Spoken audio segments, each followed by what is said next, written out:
Welcome to episode 256. No, dyslexic. 265. Episode 265 of the Centering Esports podcast presented by Alt. And this is going to be the best episode ever because we have more intense Call of Duty playoff action. And boy, did they deliver. Also, some ESL Cologne to get to. We got some player drama. The Brazilian CSGO scene is in the middle of drama again. Go figure. And, of course, Yikes of the Week and E-News to get to as well. But before, let me tell you about the show's sponsor, which is Alt Esports, the number one apparel company in all of esports. There's only one company that can say that they are the official clothing provider for both the Call of Duty League and the Overwatch League, and have made DC shoes, and has worked with E United and CLG, and the number one esports podcast in the world. That would be us. And that is Alt. Go to their website, altesports.com. You can pick yourself up some stylish apparel just to prove that I am not a Dallas homer, because that is former host of the show, Brett. But just to prove that I don't only root for the home team, I also picked myself up a Minnesota Rocker tie-dye shirt. All right, I'm a sucker for tie-dye. They know that at Alt, so I feel like they made that specifically for me. But you can also pick it up as well. They have a kick-ass LA Gladiator crew sweater, very stylish in that sense. And you know what? Even if you're not a fan of either of those leagues, that's okay, because they also just have kick-ass Alt merch that you can pick up as well. Alt DC, they teamed up, made a skateboarding shoe, so be sure and check that out. You can do also at altesports.com, on Twitter at Ultimate. It's DDK, and you're listening to TCR. Okay, so let's start.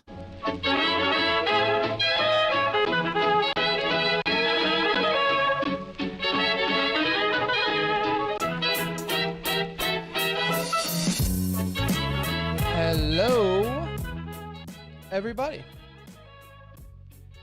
Hello and welcome back to another edition of The Centering, aka TCR, aka your favorite esports podcast presented by Alt. This is episode 265, coming to you live and or pre-recorded from an undisclosed location. The date is August 23rd, 2020. The time is 9:10 p.m. Central Time. Have a hell of a show for you guys today. If I must be honest, we have had tons of not only top-of-the-line esports action, but really top-of-the-line esports drama to get to. So we'll get to that in a moment. But be sure and follow us on Twitter at The Centering. Description for our Discord is in, or the link for our Discord is in the description of our Twitter. So be sure and join that. Be a part of the conversation. And as always, if you see us on, feel free to slide in those DMs and play with us. This weekend, well, let's introduce myself first, and then we'll get into this weekend's conversation. But my name is Tim. I'll be your captain for this journey into esports. And alongside me, as always, is my best friend, my brown friend. It's Anuj. What's up? Tim, I'm riding a high today, man. I am riding a high today. Did you see Luka? I saw as I was getting on. As a Dallas Mavs fan, I bet you're happy. Oh, I got the shirt on right now. I'm feeling really good coming in. It's like championship weekend before championship weekend. I'm glad. As a Dallas sports fan, you are happy. Mavs do nothing for me, but you kind of root for the Stars, though, right? Yeah. The Stars and Cowboys I've somewhat will get excited for. That's it, really. The Rangers have been dead to me for a while now, but that's just kind of baseball. You know, It's hard for me Baseball's been dead to you for a while now. I like it. It's just, it's, look, when you're a fan only of... like it when playoffs come around. Yes, exactly. Look, my two teams that I have to root for are the Tigers and the Rangers. Both are pretty terrible for the last, 5, 6, 7 years. So... Tigers got your World Series, though. Yeah, I'm not upset about it. I'll take it. So, no, it's weird. I've moved around so much. It's hard to really commit to what. I mean, Detroit is always going to be my number one, but I have a soft spot for Philadelphia teams. I feel like Philly is my number 2 city. So sorry to tell you, but I do. I love me some Philly. The Eagles? Yeah. I kind of always liked them. But again, here's the thing, right? And people say that, or like when you go out of town, people are like when we were in Philadelphia, and people are like, oh, so where are you from? I will always say like, oh, Dallas, just because that's where I live now. And they're, oh, Cowboys. I'm like, yeah, I mean, look, I have teams that I root for. And this is the same way in esports, right? You have the teams, you have the players you root for. But there's only, and I think anyone that has moved around a lot can relate to this, because I've moved around a lot. There's only like one team that will truly ruin your day if they lose. There's that one city where it's like, look, only one football team truly can make or break a Sunday in the fall for me. And that's the Lions, which is super unfortunate. Got a lot of bad Sundays, but... A lot. But... It is true. Like, as much as I love Tom Brady, and I enjoyed seeing you love Tom Brady? I do. You're like, actually... I do. I love Tom Brady. That's not sarcasm. But it's like, I never cared when they lost, right? Same thing with the Cowboys, right?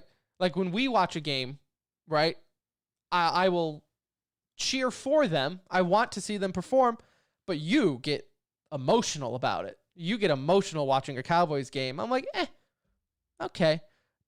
Now flip it, and we're watching a Lions game. I'm throwing shit. I'm yelling at the TV. I'm stomping around. I'm upset. You're burning the jersey. Yeah, I mean, it's just it's just one of those things. But it's weird because my fandom is like so different, right? I've only experienced fandom as a homer. Yeah. So it's like all of my teams are right in my backyard. And I wish kind of esports was a little bit more like that, right? Like I've gravitated to Envy for that reason. They're in our backyard. We know the players. We've met ownership several times. So that makes it like a team I'm always going to kind of consistently root for now. See, and that's what makes it difficult for me. Because I was ride or die Cloud9 fanboy forever. For as long as I can remember. I've always been Cloud9 fanboy. But now it's kind of like, well, shit. I feel like the owner is going to name his next child after me. So, we're best friends. So it's difficult. And so I do find myself rooting for a lot of teams in esports, and depending on who's asking, I'll change my favorite team.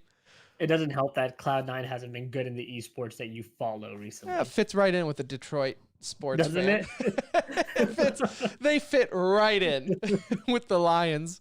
They'll fit right in being a Detroit team. So, but yeah, there's that. There's that for you. Update for our listeners on just our personal life. We've been playing a lot, and I tweeted this out and got some questions about it.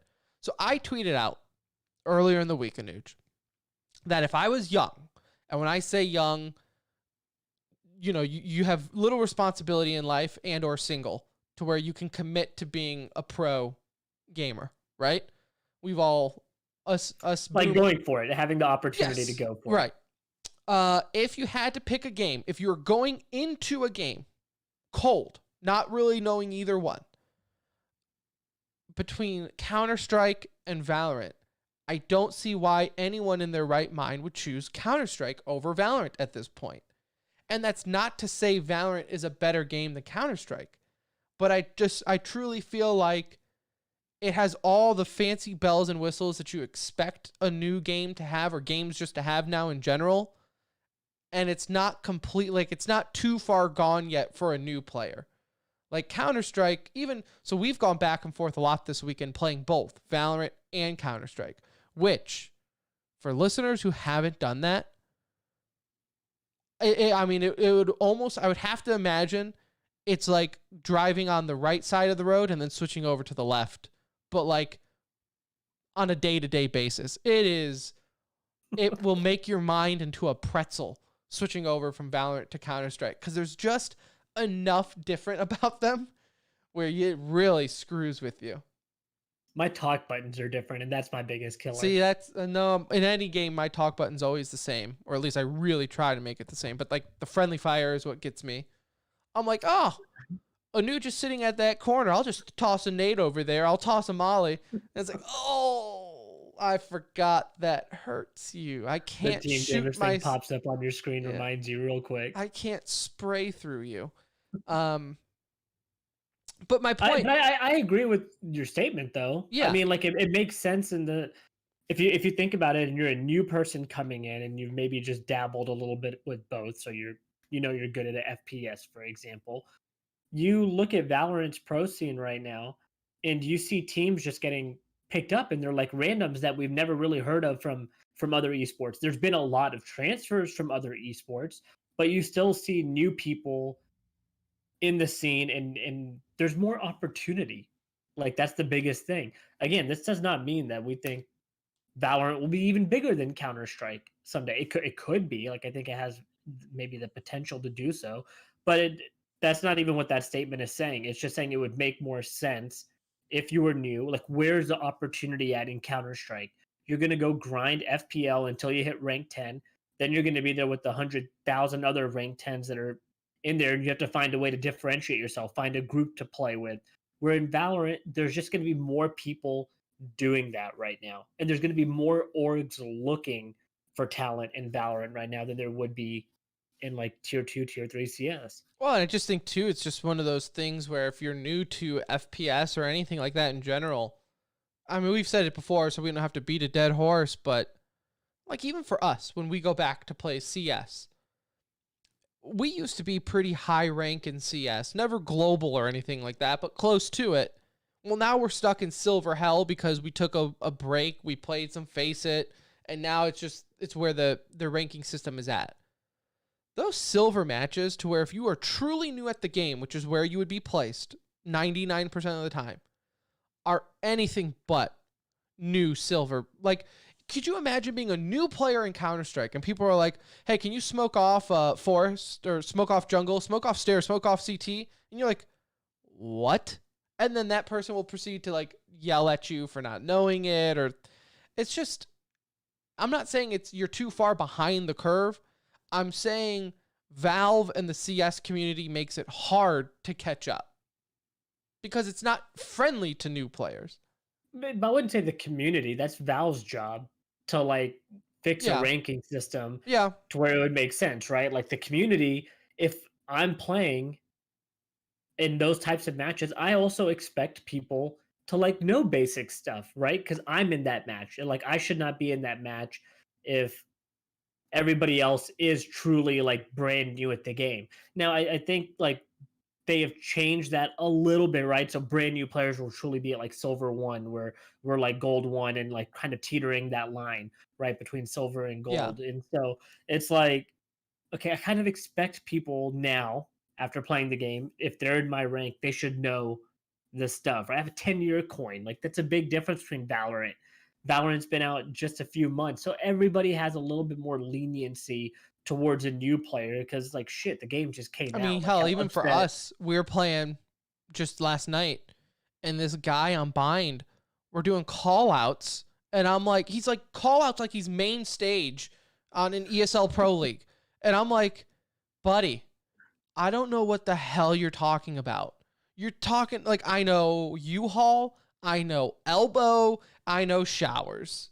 Like, what? Window, heaven. I know these. He's talking like about nooks and cranny call outs. And I'm like, I got nothing. I have nothing for you right now. So chill. He called out Octagon, and it threw me off because I only know that area as Garden. That's how I've heard it. But he started yelling Octagon, and I'm like, what the is he talking about right now? Yeah. Like, Octagon? Where do I need to look? I start looking up and counting points. I'm like, Okay, does that have An 8? octagon Like, is 6? Is it 8? 1, 2, and then you get shot from hookah. yeah. This is just a long-winded way of saying, don't freak out, boys and girls. Because your boys, the TCR boys, played both Valorant and Counter-Strike over the weekend. I'm happy, and I'll speak for Anuj. CS is still the GOAT. There's It no, really is. there's no competing. The maps, the feel, the gets your heart racing. It really, truly is. Like, and it's such a humbling The maps experience. is the biggest thing I felt the difference in, honestly. Like, I was just enjoyed playing any map in Counter-Strike. Really, any map that we played, I had a good time. Yeah. Like, it probably helps that I know the maps much, but in Valorant, I know the maps well. I just know the callouts in CS a lot better, I Yeah. guess you could say. But yeah, it just feels Feels so good. You're right. The clutch factor also, for whatever reason, my heart rate in Counter-Strike, dude, I feel it beating out of my chest at times. It doesn't necessarily happen like that often for me in Valorant. Again, I don't know if that really means anything at the end of the day, but something about Counter-Strike, whether it's the maps, the gunplay, like it's still as a whole unit with everyone having the same, you know, smokes, mollies, flashes. Like I feel like the playing field is very, you can't get it more level than that, right? Yeah. In a hero game, there's always going to be some difference of like who's OP currently, or how Well, can somebody and be used in a way. it's human nature to bitch, right? We've learned this. A la Optic LA, right? That's all they do is bitch. In Valorant, you will get that because of the heroes. I already find myself pulling my hair out in certain situations against a Killjoy when it's like there's nothing I can do because of her turret. You have to look at the turret. I know it won't kill you. I get that. The turret isn't strong enough just to wipe you out before killing it, but it's still just that other factor that you have to look at or getting hit by, and then her trap. It's just, there's more to bitch about. Counter-Strike is just pure FPS. You put up with it more than a lot of people I play with, because you end up picking the Sage or Brim usually Yeah. to fill in that gap a lot of the time for the team. That kind of sucks to have to do. Yeah. Like somebody has to do that, right? And it's not to say Sage is bad or Brim is bad, but if that's not like your main character and your team's not using that person, you kind of know you need them to probably have the best chance at a good Yeah. outcome. And so that part in Counter-Strike is not there. Everybody, like the only thing that maybe separates people is like, oh, there's usually only one opera on T side, so if 4 people are buying ops, that can be an issue. But otherwise, you don't really run into that. Like people have very specific roles. Like I said, just a long-winded way of saying we played both, and this week, and I have that Counter-Strike itch again. Like I want to go play after the show. I'm feeling it. It was humbling. One match I would be top fragging with like 32 kills. The next match I would get 7, and it's like, what happened? I lost it. I had the juice and it's gone. So it's a great feeling. I will also say, sidebar. I would rather play against a hacker than a Smurf, because at least I know the hacker is just doing it not to make him, like, just for the sole purpose of to like, I don't know. It's just different mindset, I guess. When you're hacking, it's just you're truly doing it just to be an asshole. But a Smurf, like, almost tries to justify it with like, well, I want to play with my friends. Go play Face It then. But when you're dropping a 50 bomb in our match, I don't care. I don't care what your reasoning is. Smurfing is just as bad as hacking, in my opinion. Yeah, I don't know if I would rather play against a hacker, because at least against a Smurf, we took it to a 16-14 loss in that one. I think a hacker would have had it 16. But see, I think that's why though, because if it's a hacker, I know, like I can back away from the computer and come back in 5 minutes after he's speed hacked around the map, and I can live with it. It's like, well, there's nothing I can do on this one. The Smurf is still just, there's the hope, but I also know there's not a chance in hell as he's jiggle peeking me and shooting me through the wall. But whatever. I digress. So, yikes of the week today will be a smidge different, because honestly, both of our yikes intertwine with the main discussion of CDL playoffs and ESL 1 Cologne. So, we won't do a separate yikes of the week. It will just be intertwined with those. So, let's get to the actual discussion of the show then today. Did you want to start with ESL or do you want to start with CDL? Let's give CDL the honors of going first, because that was primetime television. It really was. And, we've always said it all season long that these teams are going to look completely different when it gets to champs. Like, it's just something, it's in life, right? You hear about it, playoff hockey, playoff whatever, right? When you get to the playoffs, when you get to the dance, anything is possible. And although we haven't really seen the whole anything is possible yet in champs, I think for the most part, standard brackets have happened. Damn, the matches have been good though. Yeah, because it does feel like on any given map, anybody can win right now, even though we've had the outcomes that we thought we would have for the most part. In every game, I'm also sitting on the edge of my seat because I'm like, shit, this is really a 50-50. Like, both these teams deserve to win it. They've played so well. And we've seen that, there was a couple of 3-0s early on. And kind of Optic's been that one team that we'll probably get into more so than, I feel like they just had the most exciting weekend that came to an end. Most of the games felt really close, like felt very competitive, outside of some early issues, really not a lot to complain about. I don't feel from what we saw from opening weekend for champs. No, and let's get into those issues though. Let's rip the Band-Aid off. Let's address the elephant in the room, because if anyone tuned in on Friday to watch the start of champs, it had to have been the biggest cluster F that I've seen, like, an event get kicked off with. Like, someone behind the scenes, like, just knowing how live production works, was getting, like, reamed, possibly fired after this is all said and done, because of just it's like CDL can't get out of their own way at this point. And when I say CDL, I'm just going to lump them in with Activision and professional COD in general, right? And I feel bad because I don't want to be a part of the issue where we're painting the league with this broad brush that the league's a joke and it's a mess, and these owners, I can't believe they gotta feel so bad about their buy-in, because I truly don't feel that way. I feel like the CDL league, the season itself, has been super entertaining, and I would give it an A+ for circumstances with Corona, right? Would you agree? Yeah, I actually would. Like, as outside of the issues that players have dealt with, just as a viewer, I would say, yeah, it's been fantastic to watch. So on Friday, this all starts. Of course, we've been having issues with teams getting DDoSed and players lagging out and things like that, and that caused its own drama. So the league then decided, okay, we're going to stream this on a delay then. It won't be pre-recorded in the sense of, like, they're playing right now. It's just going to be on a 15, 20-minute delay. And I guess that's so if something does happen, it can prevent it. And whatever logic is there, I guess there's some technical reason to do that. The issue here is they never really made that announcement that that's what was going to happen. And so then when everyone's waiting and getting ramped up for the match to start between, who was it, New York and Chicago? The website. I think it was New York and Rocker, right? Or maybe it was New York, Chicago. Yeah, I know. Yeah, it was New York, Chicago to start. Maybe, I don't know. Yeah, New York, Chicago. It was 100% New York, Chicago. The website starts updating the scores, and everyone's like, hold up. What's happening here? You're in, like, the pregame,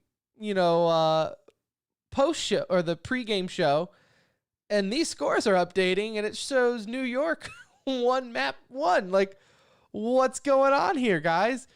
Are they being played right now? Is this an error? What's going on? Sheer panic happened. All over Twitter, all over the chat. People are just freaking out, laughing about it. And again, at the end of the day, this isn't a big deal, because I think we can all agree you'd rather have it be played on a delay than DDoS attacks and things like that. The issue is it's just when it comes to everything else that this league has been dealing with on the public perception side, they didn't need this right now. To have the scores posting before the game starts is like a bad look, right? Like, you're just sitting there, first of all, for betting purposes, whatever, like, that can cause a whole nother issue. But yeah, the scores going up before the matches being live, and it didn't help that it was like some show match that was taking place at the time. So you were already sitting there. Whose idea was it to do this is where I get personal. I take this personal, Nuge, because we have pitched to these guys countless of times to tournament organizers. Hey, we will do a pre-game show for you. You can have the big name people break down the X's and O's. You need someone to fill in 30 minutes, an hour of just talking. We can do that, right? We are great at killing time. Let's do it. And they go, no. We have a better idea. We're going to do a show match between the casters on Call of Duty Mobile. Who thinks of this stuff? Who thinks that's a good idea? I didn't see one person say they enjoyed it. No, okay, first of all, it was mobile, and 99.9% of the people there watching are probably coming from console or PC or whatever. But it's just not what we wanted then. And again, maybe it wouldn't have caused such an uproar if we didn't see the scores happening live at the same time, right? Because then I also would have known I don't need to watch this right now. But then I'm also confused, like, what the hell? Like, am I like not live? Like, what's going on YouTube? Let me start refreshing. And yeah, that caused a little bit of drama. Again, that happened early on. They turned it off. They fixed the issue. We didn't see the scores after that. Players just had to be a little bit cautious of when they were tweeting out things, right? Because they were done with the game before the broadcasts were done. So a couple of minor issues there, but that's, again, not that big of a deal. It's a small group of people actually seeing that. Outside of that, Tim, it was great. The weekend was absolutely awesome. Can I say one last thing about the technical issues? First off, I don't know how we have tech delays when things are on a delayed stream. 2020, I guess. I don't understand that one. My also favorite thing was when Chicago Huntsmen tweeted out moments before the tournament or before their match went live on stream, saying that they had to cancel their Discord watch party because of technical issues. It's like, you mean technical issues as in we already know the score? Okay. It's like, no, I guess that is an awkward watch party when everyone already knows the results of the first two maps. But, we'll retry. We'll regroup for next time. But yes, I'll let you continue then, because with the matches. No, and obviously we don't have to dive too much, I don't think, into the early rounds, but we did look forward to the Subliners Rocker game, which was kind of one of the opening, winners bracket games. And I thought you hit the nail on the head with that. Like, the Subliners came in hot. Rocker's been struggling all year, dropped him into lowers right away. And then on the flip side, I think we both kind of agreed, hey, Ultra has been looking good. Like, this is maybe a team to watch. Let's see how they start off. And once again, they looked really good early on, especially against the Royal Ravens. And then they followed it up, Tim, which I thought was one of the best wins of the weekend, because Florida has been a team that's been pretty competitive all year, slumped slightly going into champs, but still a team with 3 championships under their belt for the year. And Ultra came in and 3-1 them. And I thought that was, for them, I thought that might be that sleeper team, right? Like, oh, this team's just finding a way to win, because they were one of the few teams that's also blowing people out in terms of, 3-1 score lines. They made it look pretty easy. But I thought they had a really good start to the tournament. Like, I was really impressed with Ultra early on. And that Subliners game also got me super hyped then for the Huntsman Subliners game that came up right after. Yeah, it's like all weekend I kept hearing the caster saying, like, oh, people slept on Toronto. And I'm just shaking my head. I'm like, you don't listen to TCR then. Because we told people, keep an eye on Toronto, because they were performing well towards the end of the season. And we kind of just, I think I'm a true believer in that momentum can really carry you over into it. Because what you kind of see is, like, every time a team lost, it's almost like their next game, they just performed like a completely different momentum, right? Which you did see with Florida, where when they got dropped down, they lost 3-1 to Toronto, as you said. Against OGLA, they got swept 3-0. This is a team that won 3. There were only, 2 teams that won 3 championships? Dallas, who was a favorite to win the whole thing, and Florida, which I have said it before, for a team that has 3 championships in 1 year, got almost 0, even from us, and I guess now this is all warranted, but 0 respect from anyone. Like, it's so weird to see a team do so well, and yet when it comes to champ time, when it comes to playoffs, everyone's just like lumping you in with the middle pack team. Like you had a feeling that they could get eliminated quickly, right? And it happened. Like the Optic game, who went into the Optic Mutineers game really thinking Florida was going to go in there and dominate, right? Like I think all the belief was behind Optic at that point, even after everything that they've been through this year and poor showing after poor showing. But they were coming off of a 3-0 against Minnesota. And I think Optic, again, that was one of those teams where we were sitting there and we said early on, because we had heard it from several people also, that's a team to look out for. And it shows that they know. Like Optic really was playing with so much confidence, back-to-back shutouts. And you want to talk about match of the weekend. Like Optic also gave us that in the Optic Huntsman game that finished off the weekend for us. Like that was probably the best match of the weekend. And I'm glad we had an opportunity to watch that, because that really was a really good way to end Champs Weekend after such a lousy start to it, right? Like, I think it peaked at over 150K viewers at one point in that matchup. Yeah, no, I mean, I think it was definitely the most viewed one, even better than the Atlanta-Chicago matchup, which, again, it's kind of funny because after the Atlanta-Chicago matchup, everyone was saying, like, my God, this is going to be the match of the tournament. Like, Formal went off. We saw the veterans really step up in that one, and Atlanta ended up pulling it through. But, yeah, the Chicago OGLA matchup, this one was tough for me to watch because it was kind of like I was in a lose-win situation in the sense of I don't like Optic for just, the TCR curse carries over. I still see old Optic with them. But also, to me, the players just kind of whined and cried a lot this year.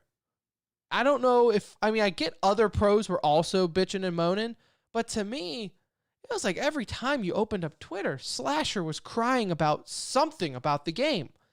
And for them then to go and make a run in playoffs, and now they got 5th, 6th place, and they're walking away with 300,000, as a fan, kind of leaves a bad taste in my mouth. It's like you're kind of that kid who was kicking and screaming that you wanted the candy, and then you got it.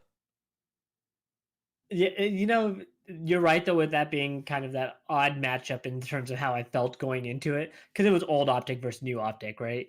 Like that's what it was. So I found it hard because I feel like the curse has carried. The curse has carried over to Chicago. But there's still that lingering curse sitting there with old Optic, I feel. Like that can never be taken away. The curse can't just go, You'll always have the mark. Yeah. The mark will always be there. The Z is always going to be on the forehead. Like always. And so I had a tough time. I caught myself rooting for Optic because they were the underdog. And then also, as I mentioned at the very beginning of the show, like I am a little bit of a, like Dallas is going to be a team I'm going to naturally root for. They're in my backyard. So there's that rivalry that's there. So I was kind of like, if I saw him get knocked out now, that could maybe be an easier matchup for the boys later on, depending on who they go up against. And so it was one of those weird ones. But man, the way that ended with, Envoy clutching it up on the 1v1 versus him and TJ on, what was it? Arkalov, like it was such an intense final round. Like, so for those of you that didn't watch it, it went 5 maps, went the distance. Map 5 was Search and Destroy on Arkalov, and that went to round 11, which is the last round. And it was so intense. I mean, that I could feel Maven's sweat dripping down my face as I was like watching that last map, because they put on a show, dude. Like Scump looked great. Envoy was the MVP candidate that we saw all year long. Like he was absolutely fantastic. Prestini showed back up and was looking pretty good, like compared to what we saw in previous days. And so Arcides probably had the most important 2K of the the game there at the end to help them clutch it out. And so that was just a fun map to watch. Like I was really overly amped. Like I caught myself so invested in that game, and that's what you want to see from these matchups. Like I'm hoping the fans got that experience watching some of that Call of Duty. If you were new to it, if you're a veteran, like you really had to enjoy what you saw again outside of some of these small issues early on. Yeah, and I think Chicago's probably happy. I would assume they're happy about having a week off now before they have to pick back up, because I think they're the only team all weekend long that every single one of their games went to a map 5. And that is, in what my opinion, while they're playing the best COD that they've played all year long. Like all of them, like in each match, one of them have really kind of taken it to that next level and stepped up. As you said, with FaZe, it was formal. And so it's like they've always been stepping up, playing the best COD possible, and that's to take it to that 5th map. So I would say, you know what, probably good to slow it down. Let's take a breather, because I don't know how you can sustain that, right? am one of those guys where I feel like as soon as things aren't going their way, right? Like it's all fun to see Scump get up and pump his chest and yeah, whatever, and he does the little choke sign and all. Oh, it's so funny, Scump. Oh, you're so good. But I also don't think they can keep their composure when things don't go their way. So I feel like this is one bad map away from just falling apart. Well, yeah, for any of these teams though, right now they're just like one bad map away. I think Optic probably has a lot of Optic. Oh shit, Chicago has a lot of. Well, depending on who you talk to, momentum, they're still Optic. So right, they have a lot of momentum right now. I think they feel really good about their matchup and the final elimination round for them going up against Royal Ravens, the surprise team of the tournament. I think they are probably riding high. They're getting to play a little bit more COD than the winners bracket teams are, right? Because both the favorites in the winners bracket won, and we'll get to them in a minute. But they're playing a lot of Call of Duty after a pretty long break. And there is nothing like being in those situations. There's no other way to get that experience other than being in that situation. Yes, a lot of these teams have experienced that before, but not with the lineup they're playing with right now. And so Chicago is getting a lot of valuable game time right now in the sense of, you're right, all 3 of their games went the distance, right? Went the full 5. They pulled out 2 out of the 3. They tasted defeat in one of them. So it's one of those things where I think they have a very good chance, Tim, to like be sitting there at the very end. I know that's easy to say when there's only 4 teams left right now, and we said that all along that they had a good chance of pushing through anyway. But now with the experience and seeing how these games are gone, I have a little bit more comfort in like saying that I think that they have a really good chance, I think, to advance beyond this point. And Chicago fans, real quick, for you witty Chicago Huntsman fans that keep tweeting out that OGLA isn't the real Optic, I hate to break it to you, but they are. They have the receipts to prove it. We can let that horse just die. Okay? So coming up here, we do have a week break. There's no games throughout the week. They'll pick back up, I believe, on Friday, the 28th. Yeah, so Friday. You'll have Chicago, London, and then Atlanta, Dallas in the winter finals. And then that's pretty much it. Like next weekend's it. And then however those matches shape up, you're looking at the finals on Sunday. Yeah, I mean, this FaZe Empire matchup is going to be through the roof. Like, I mean, this is really, we've seen these 2 teams be the best teams all year. To see both of them win in the fashion that they won in, both of them played a game 5 there. Empire had me really nervous going into that 5th map because Toronto took 2 early on, and Dallas played probably some of the best Call of Duty you will see in those last 2 decider games. I mean, they ripped Toronto a new one to finish off that series, and I think that was important, especially after dropping 2 games to them and being on the verge of falling into losers. They came back and really, really spanked them. And then for FaZe, that's a big win to beat Huntsman there, just for the simple fact that we've seen, like you said early on, FaZe has dropped some games that you just don't expect them to lose, and they were able to beat a good team. So I think this is really teed up perfectly, like for the long weekend. Royal Ravens is going to be that one team that a lot of people are going to get a root for, right? If your team has been eliminated and you did not like any of the top dogs all year, well, you have your underdog team Yeah. like in the hunt, right? And that's always important to have that one kind of outside team looking in that nobody's maybe giving a chance to. Well, Wuskin being one of the best players and the whole bearded team over there, like they have a shot. And so this is going to be a fun weekend coming up.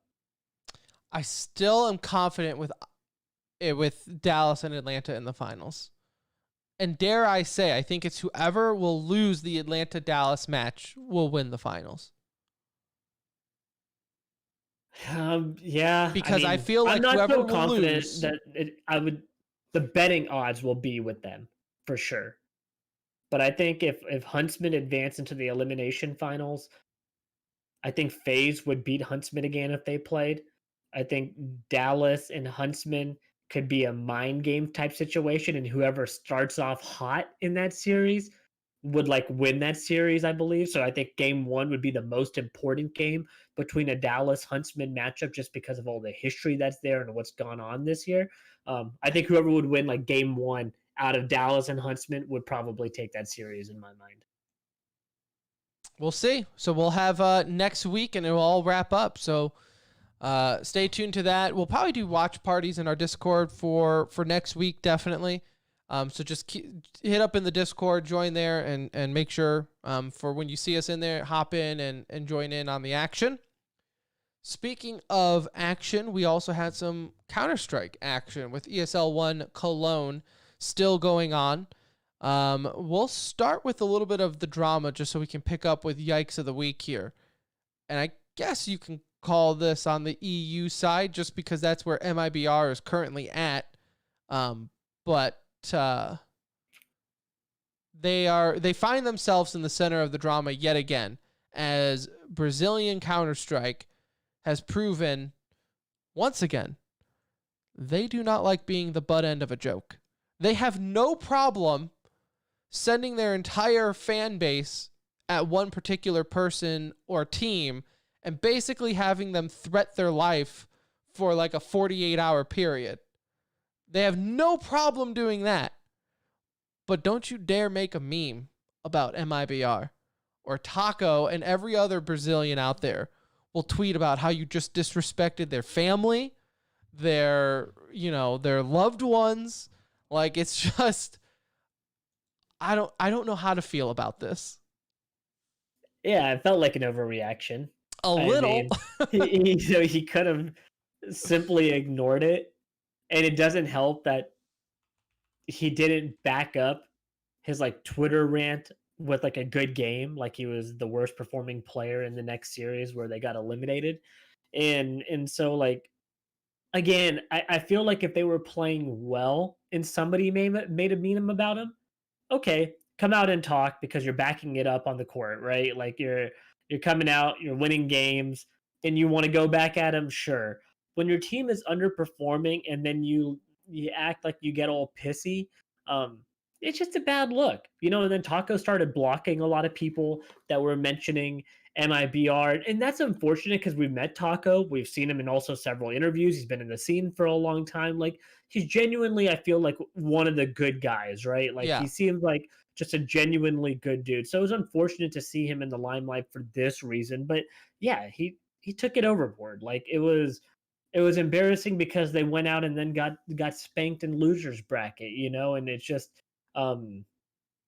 I say got spanked. I mean, it was still a good game overall, but they got eliminated. They were one of the first teams to get eliminated, and this is after going over to the EU side where we knew it was going to be harder for them.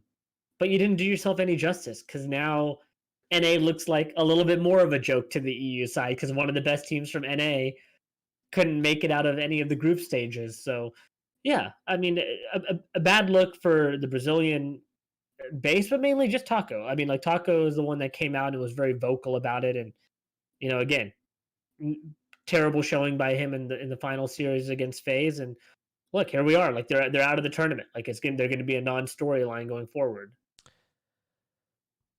What if we could take away from Taco for 2 seconds then? Because I 100% agree with you.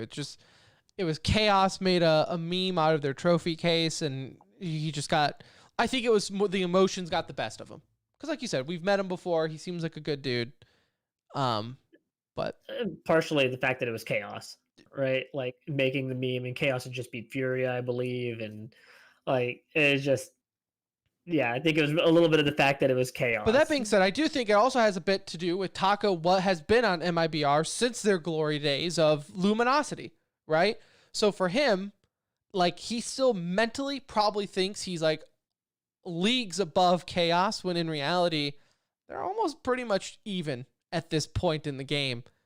What does MIBR have to do at this point, would you say? I know we joked about, look, the worst thing that you can be in Counter-Strike is MIBR's 5th because it's a rotating door at this point.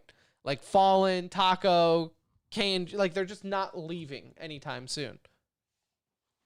You know, I'm going to be honest with you, Tim. I just don't think there's a ton they can do because part of this is also branding for them. And they're not going to let somebody like Fallen go. You know, Fur is part of the core that's been there forever. They haven't aged gracefully. You know, it just hasn't gone well for them since their glory days. It's been a steady decline.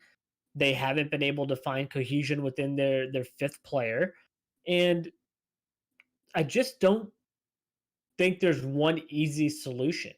Like it's a mindset change that's almost needed, and maybe like if they went on a run and built some confidence that they could find some of that glory again, but I don't see that happening. And I just don't know if there's somebody out there that I can necessarily say, like, pluck this guy from Furia, and all of a sudden I see MIBR being a top 5 team in the world consistently again. Like, there's too much talent at the top. There's 20 teams that are competitive in Counter-Strike. And so it's not like there's necessarily easy, matchups. I think more so when they were in their glory days, there was a handful of really good teams, and then it kind of fell off. Well, Counter-Strike's also grown since then, and there's a lot of really competitive teams. So I just don't think there's like an easy solution for that roster. And well, maybe that's a scapegoat way of me pulling out of that question a little bit, but I just don't see there being an easy solution to and fix that. For newcomers in Counter-Strike that might not know, there was a time with MIBR where that, whatever team you want to call them, right? Because they've changed names so often, or they've changed orgs so often. There was a time where you were afraid of literally everyone on that roster. They were the Astralis. They were the Astralis of their days, where it didn't matter who was left alive. You feared that they could clutch it. So to see them fall off, I just don't think the Brazilian fan base has handled it very well. Don't think the players have handled it very well. I'm kind of with you because they want to stick with Brazil. That's the thing, right? They've tried the experiment where they've brought in Stewie for a hot minute and Tarek and things like that. Didn't really work out that well. So I think they've kind of closed the door on bringing in outside Brazil players, and that's where they want to kind of bring it up from their farm system, but it's just not panning out. Well, yeah, it doesn't help when your team's name is made in Brazil. Like, you ideally want to stay with the Brazilians on that roster. You kind of said it there. Look at the talent that they've brought in or let go, right? Like Colzera. Not going to find many people in the world better than him to get onto your roster. Stewie. You're not going to find many people better than Stewie or Tarek, who are both on like top 10 teams for the last handful of years now. Like, you've added or had a bunch of talent and you weren't winning then. I don't know how you get better then, unless you're willing to just kind of try younger you get groups lucky of players. You get lucky is what happens, right? You find that next Brazilian talent that just pops off. But there's that. Speaking of getting lucky, I don't know if so much luck has to do with this, or maybe they're just laughing all the way to the bank. Astralis is back. Astralis is back. As as we all sat here in the players break saying, what a bunch of idiots. You're going to have 7 players on your roster. You have 2 of the best players in the world taking a mental break because you just can't handle it. You need 3 months off. You need a mental break. And Astralis is laughing at the world right now as they have swept Fnatic and Vitality, and now they've qualified themselves to the playoffs. You know, It's incredible. It's funny. What an incredible story. It didn't look different. Like if I had just took off all the names off the jerseys, right, and just watched them play, I would have thought I was watching their core 5 the way they did play, right? Like in against Vitality, a team that was coming in playing well. You felt a lot of confidence because we talked about Zywoo and these guys really popping off early off in the tournament. Astralis had their new 2 guys, S-Tag and Bubsky, top frag for them in that matchup. You know, they had the best plus minus in that game and carried the team in their first map against Vitality.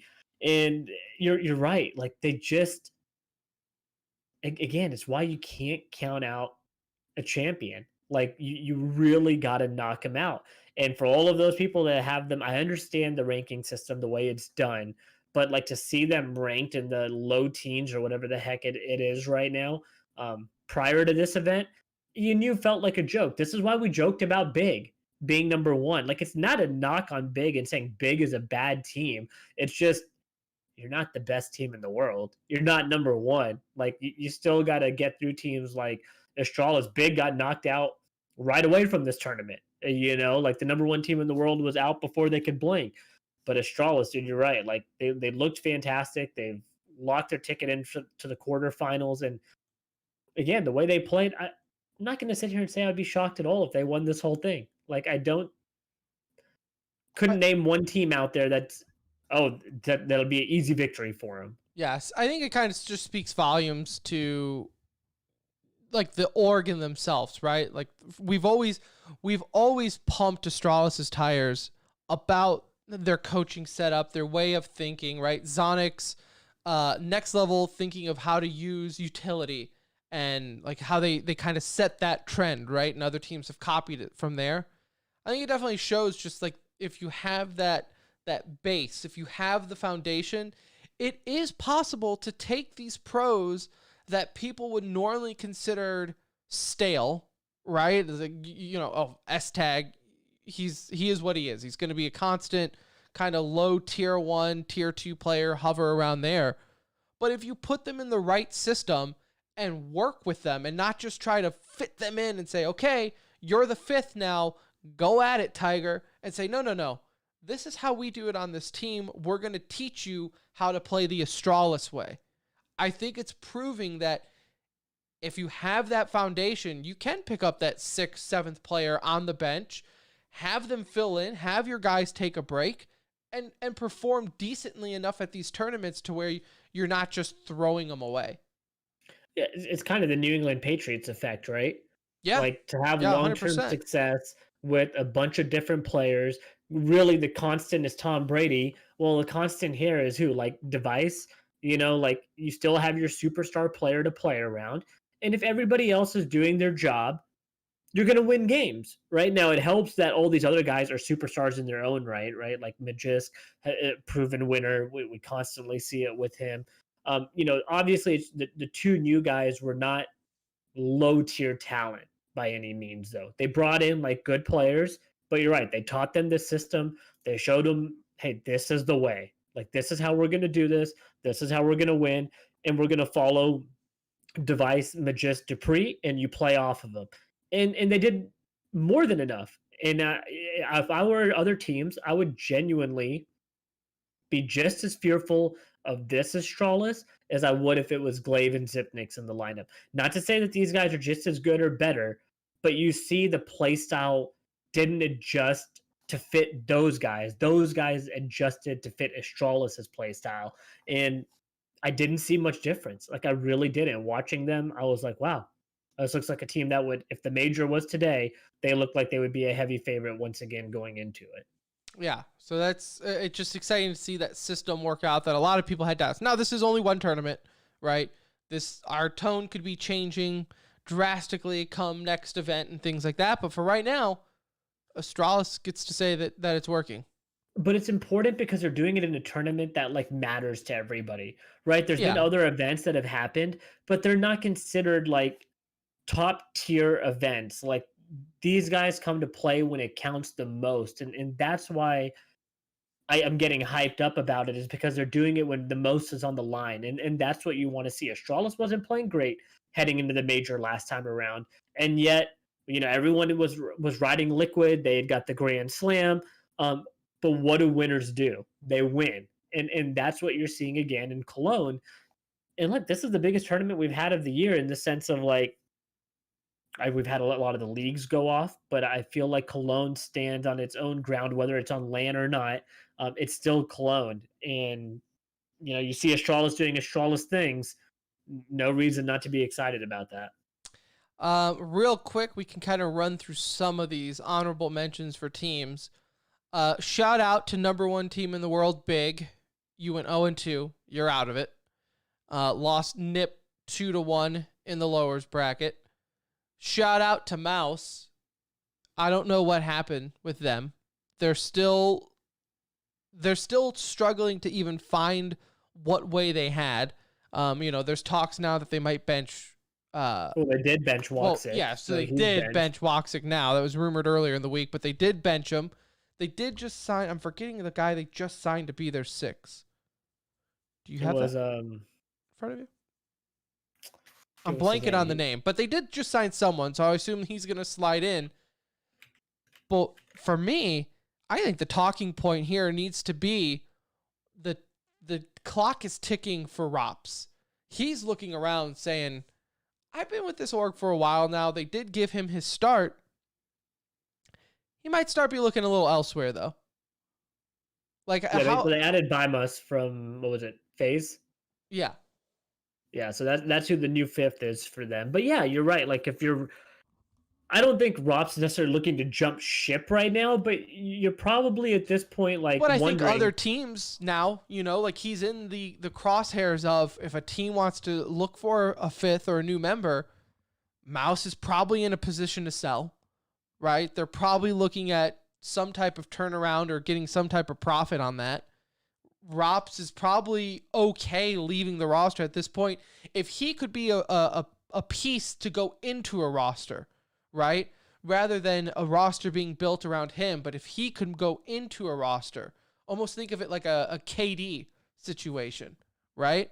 If he could go and be that next superstar on a fringe roster, I would be happy, just because I would like to see Rops kind of play at that level.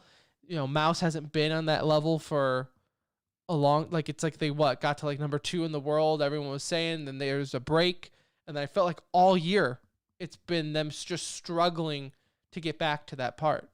No, it has. Like, they hit their stride at the end of last year, where they won like 3 tournaments to end the year. I remember at the last player break at the end of last year, we were saying, oh, Mouse has had a good end of 2019, but can it carry over to 2020? And it definitely hasn't.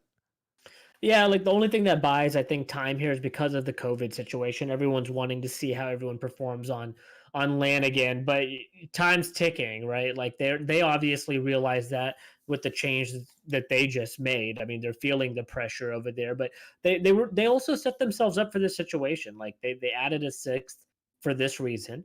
Bimus is a really good young talented player, so for Mouse, tough loss is what I choke it up to. It's just another tough performance, and it's a team that recognized they needed to make a change, and they did. Now we'll see how they do with Chris J having the op back in his hands. They got to find another international roster. Like, all of that stuff is so tough to do when you talk about leaving these teams, if it's not like a lot of teams are country based in that sense. So yeah, again, just a bad outing. I think a team on the flip side that's literally now in a position where maybe how we felt about Mouse at the end of 2019 is like a team like Complexity. Complexity 2-0'd Mad Lions. Then they went up against Navi. And in that matchup, although we've seen Navi struggle, like, I think people still, you have the simple effect at any given time, right? And you almost just want to trust them because it is Navi and they do have Simple, but Complexity went in there and smacked them. I mean, they really put it on him 16-9, 16-8. Simple was the only player not negative on his team. He also wasn't positive that he was like flat zero there, but Complexity looked really good. I mean, Complexity is a team that is starting to show consistency, right? Like we saw a couple of good performances from them, and then they would drop a game here and there, right? Especially in the qualifier stages for the major. Now we're seeing consistency, and so they continue to move forward. Any thoughts on Complexity? No, I mean, I kind of agree with you. Is like, I think for the longest time, my grief about them was always, oh, you performed well at, tournament A, right? But at tournament B and C, you played poorly on.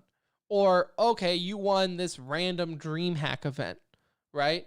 But now, like you said, it's just the consistency that you're seeing them kind of perform well at these big events with the bigger name teams in convincing fashion, right? Like beating Mad Lions, yeah, okay, you probably should have, but the fact that they beat them 2-0 on an overpass, went 16-3 on them, like that to me is confidence. And that's what you're seeing with Complexity is that confidence build up. And just as more confidence comes in, you'll see more consistency. So that's what I think. What are with Sprout's Complexity. chances of winning it all?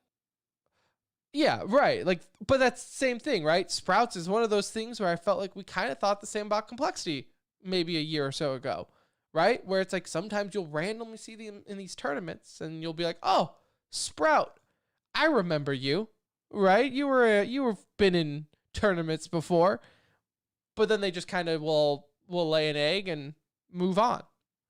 So yeah, I think Sprout got a little lucky with their matchups. Like obviously that helps, right? You're not they were definitely on the easier path. Yeah, but they did beat the number one team in the world in big with at the 2-0 victory, which I think means more than any than the rankings, obviously. And then OG was a disappointing team for me in this situation because OG had that really good game against NIP. Where we talked about them finally finding a way to close it out, right? Like finally maybe breaking through this barrier, a team full of like star names at least.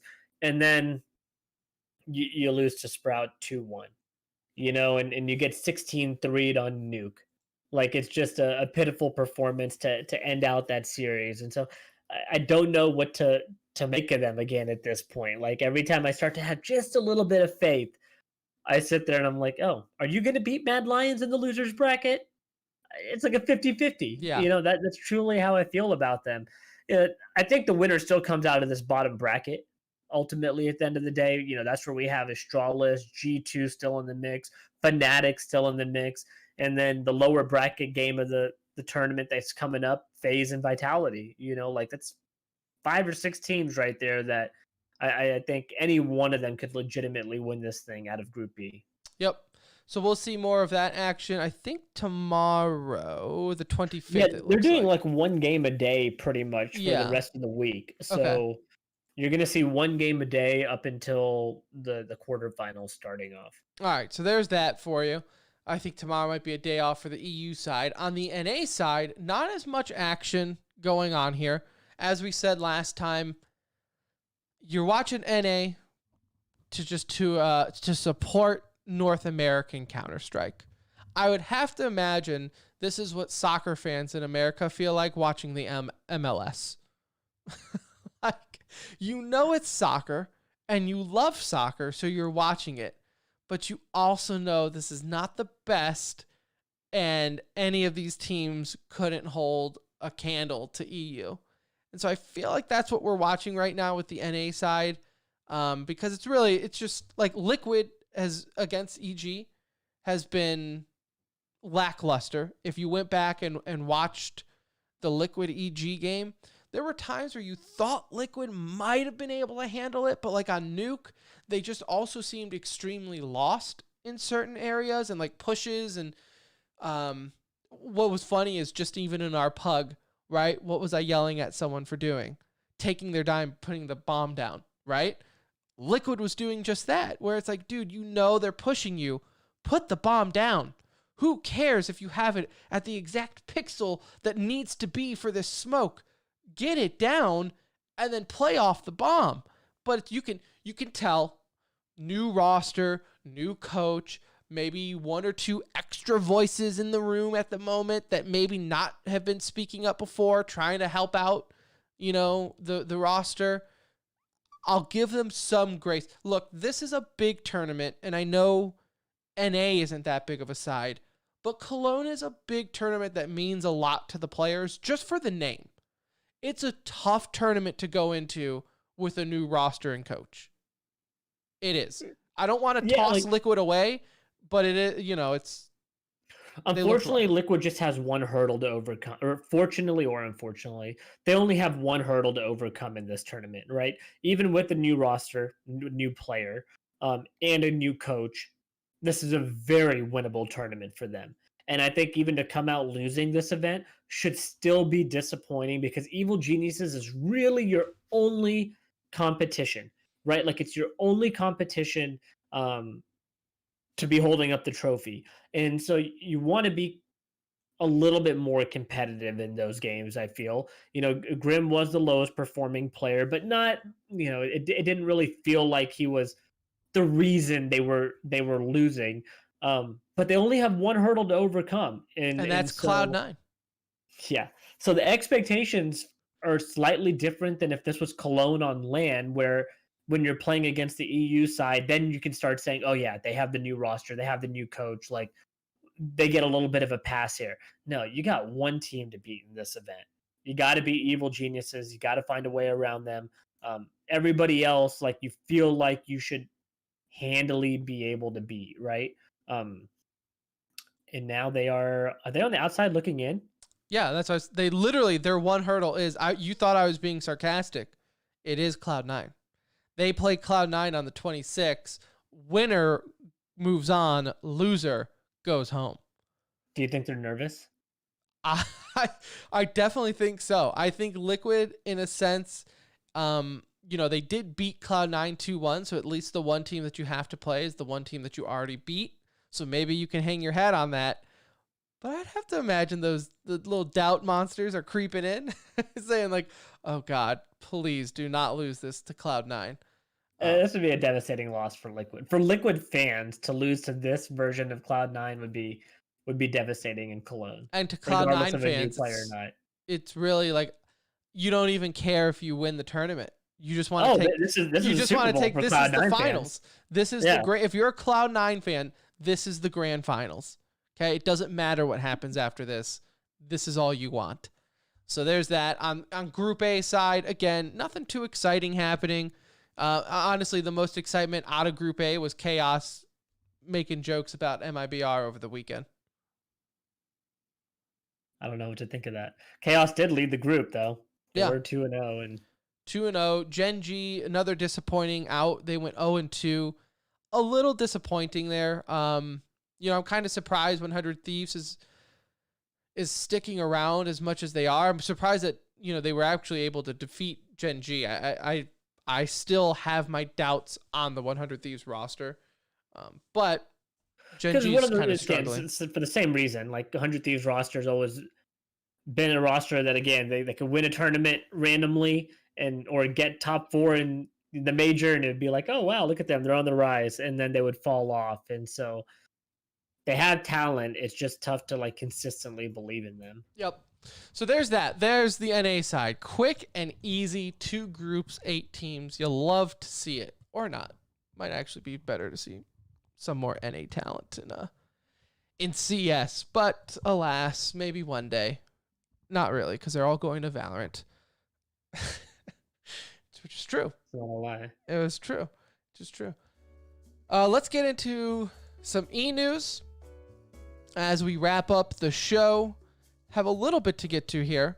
ESL Pro League Season 12 has been announced. That will start up relatively soon, in a week, September 1st, and goes through October 4th, as they do, which I absolutely hate, the 1-month season. Yeah, it's just a long tournament. It's hard for me. Yeah, it's like by the time you start getting invested, you're like, just call me when the playoffs start. It's 1 month. I can wait 3 weeks to care. I'll see you in the playoffs. Lekro is officially joining North as he continues his EU team circuit. Mouse, as we mentioned earlier, they did officially end up benching Woxic.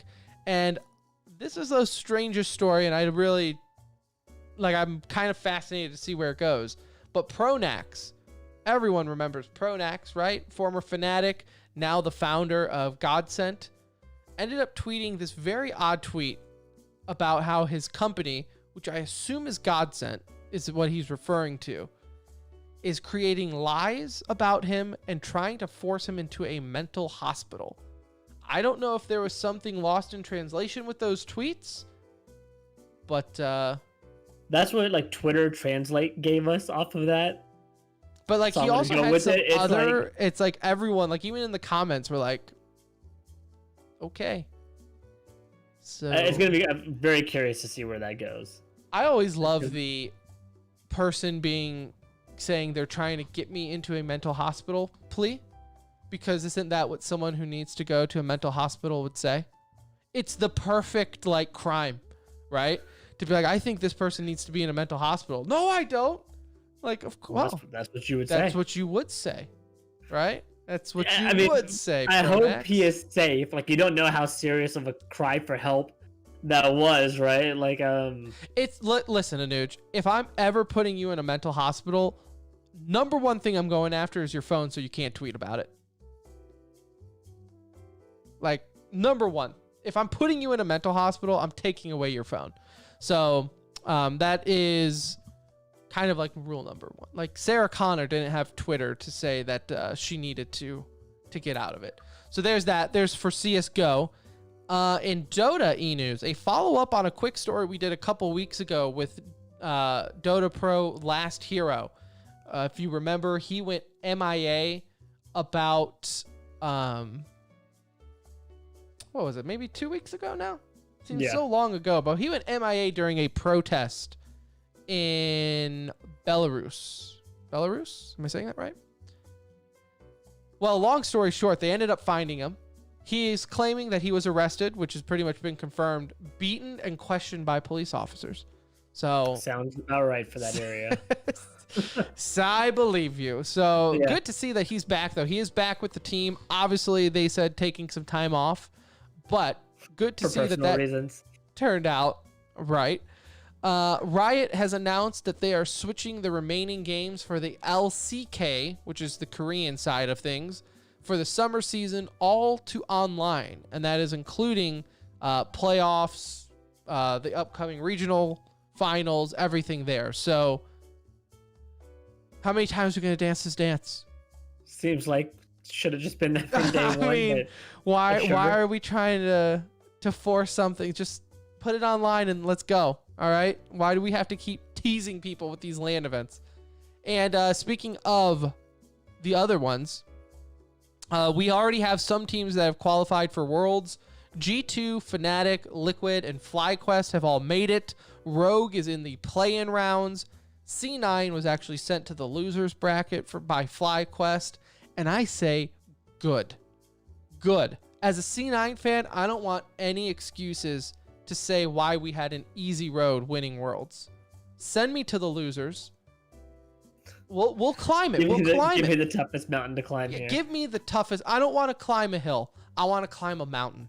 I don't want any excuses. So I think that's right where C9 wants to be, personally. So I'm looking forward to that. Congratulations to Shotzi, as he is named the MVP of the regular season for the Call of Duty League. Well deserved. I mean, it was kind of him and a few others were always in the talks, but I think Shotzi, for the most part, early on, has been pretty Shotzi, much... Selim, and Envoy felt like the three, Yeah. Kind of easy choices. Simp kind of fell off a little bit. I felt like towards the end of the year, more Yeah. so than normal. Still great, obviously, but Shotzi, dude, like you're just adding trophies to the case. I mean, can you imagine your rookie year coming in MVP and also the potential of winning champs? Like that's going to be a hell of an opportunity for him, but well deserving. Like just a good dude and he's badass more than anything too. We'll reach out, probably get him on the show sometime during the off season, talk about that MVP trophy. BDS in Rainbow Six ended up defeating G2, completing the reverse sweep for the Rainbow Six Siege August Major for the EU side. G2 went in there with a game up, won the first, and then blew it. Poor G2. This is like just how their luck goes. I mean, this is the story of every championship. They're in it. You know, that's the positive side of this, Tim, is they are in it for August, positivity month here. But another reverse sweep, dude, it just feels bad. Feels bad for sure. Yeah. G2, they will find any way to lose a match in any esport. It's pretty incredible. In like at the this worst point. fashion. It's not like they just lose. They always have to go up. Like they and forget to defuse a fall bomb apart. and all leave a site, or it's just. But you know what? They take it all in stride. Their Twitter is hilarious about it. Carlos is hilarious about it. I guess at this point, that's all you can do. And for BDS, remember, this is like the team that has Shaiko that came back from the suspension, Yeah. you know, early last year, late last year, right before whatever last champs for them, their championship. So that's exciting for that organization, and I know it means a lot to him. Yeah. Yep. So that's good to see a happy ending there. In Valorant news, Cloud9 ended up signing a Korean roster. So now don't freak out. They still have their normal NA roster, which I still don't even think is complete, if I'm not mistaken. No, I think they signed Vice, right, to finish it off. Okay, was that the fifth one? I believe so. Okay, I'm sure we can figure that out by next episode. But they did end up signing a Korean roster. Has a couple of Overwatch League players in there. For the most part, though, I'm not as too familiar with them. Seems like a smart move, though. Well, and I think this is a direct correlation to the Overwatch League. I think this made the org be a lot more comfortable dealing with that side of things, right? Having the London Spitfire be an entire Korean roster and everything, it's kind of made them more comfortable working in that part of the world. So, and the Asian scene will be big for this game, right? Yeah. So if you could have a team in that scene and that ends up being good, look, you're going to have an opportunity to maybe have a franchise team on one side or the other, and great big market to be in. So I think that's cool to see. And again, for the also fun fact for you, esports fans, Cloud9's Rainbow Six team is also Korean. So they clearly have a target market. So there's that. And what else? What else do we have here? Oh, more Valorant news. Groups have been announced for Pop Flash Ignition Series. Group A consists of TSM, Dig, Gen G, and Cloud9. Group B, Sentinels, Envy, Immortals, and T1. Honestly, both of those groups are pretty nuts. With an 8-team tournament, you pretty much have the top 8 teams on NA going. So that'll be that should be a good one. That's going to be part of the championship weekend episode for next week, because that'll be a big fun series for NA. Yeah, definitely. And speaking of Dignitas, they ended up signing part of the Homeless roster, which complete of Psalm, Depth, Poised, and Supermen. The fifth is to be decided. So I'm sure they're either doing that prior to the weekend or trying someone out, something around that. But another reason a new person would grind Valorant. Exactly. Try to get that fifth spot. You have these spots open. So there you have it. There is E-News. There is the show. Thank you so much for tuning in. If you're in Twitch chat, stick around. We always do the post-show discussion. Say what's up. If you're not, thank you so much for listening either way on the podcast outlet, skipping through, listening all the way. Love you all the same. Next weekend, as Anuj hinted at, it's been a while since we've had it, but Champion Sunday is back.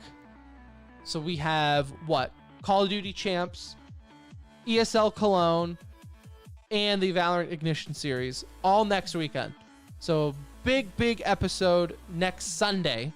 So be there for that. Wednesday, we will do our top 5 apiece.